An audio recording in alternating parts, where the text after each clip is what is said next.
নিউটাউনের একটি রেস্তোরাঁর মালিককে মারধর করার অভিযোগ উঠল অভিনেতা তথা চণ্ডীপুরের তৃণমূল বিধায়ক সোহম চক্রবর্তীর বিরুদ্ধে। অভিযোগ, ওই রেস্তোরাঁর মালিককে চর ঘুষি লাথি মেরেছেন অভিনেতা। দেওয়া হয়েছে রেস্তোরাঁ বন্ধ করার হুমকিও। অভিনেতা বিধায়কের বিরুদ্ধে গুন্ডাগিরি করার অভিযোগ তুলেও সরব হয়েছেন ওই রেস্তোরাঁর মালিক আসুল আলম। মারধরের কথা স্বীকার করে নিয়েছেন সোহমও। যদিও তার দাবি, ওই রেস্তোরাঁর মালিক তৃণমূলের সর্বভারতীয় সাধারণ সম্পাদক অভিষেক বন্দ্যোপাধ্যায়কে এবং তাকে গালিগালাজ করার পর মাথা গরম হয়ে যায় তার। এরপরই তিনি তাকে চড় কষিয়ে মারেন। তবে আনিসুলের পাল্টা দাবি, তিনি অভিষেককে গালিগালাজ করেননি।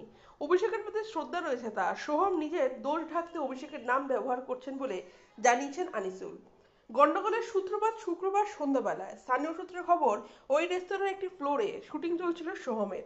সেই সময় রেস্তোরাঁর সামনে শুটিং ইউনিটের গাড়ি রাখা নিয়ে সোহমের নিরাপত্তা রক্ষীদের সঙ্গে বচসা শুরু হয় আনিসুলের। আনিসুলের দাবি, একটি পার্কিং খালি করতে বললে সোহমের নিরাপত্তারা তার উপর চড়াও হন। অভিযোগ, এরপর সোহমও তাকে মারধর করেন, তাকে ঘুষি মারা হয়। সোহম তাকে সজোরে লাথি মারেন বলে আনিসুলের অভিযোগ। আনিসুলের কথায়, সোহম নিজে আমাকে মেরেছেন, আমি অভিষেককে গালিগালাজ করিনি। আমার অভিষেকের প্রতি যথেষ্ট শ্রদ্ধা রয়েছে। আত্মরক্ষার জন্য মিথ্যা বলছে সোহম। আমি শুটিংয়ের অনুমতি দিয়েছিলাম, ওর এক কর্মী আমাকে বলেন, জানিস সোহম অভিষেকের বন্ধু।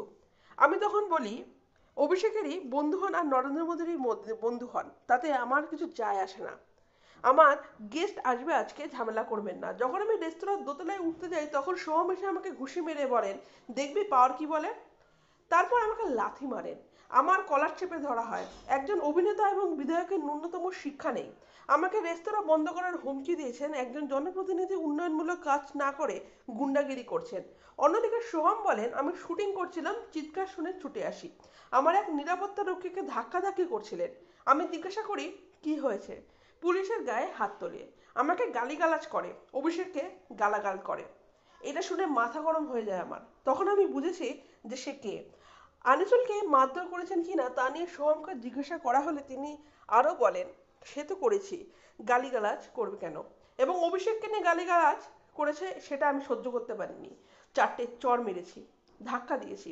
অভিনেতারাও মানুষ, আমাদেরও আবেগ রয়েছে, তারই প্রতিফলন হয়েছে। ছোটখাটো বিষয় পুলিশ দেখছে।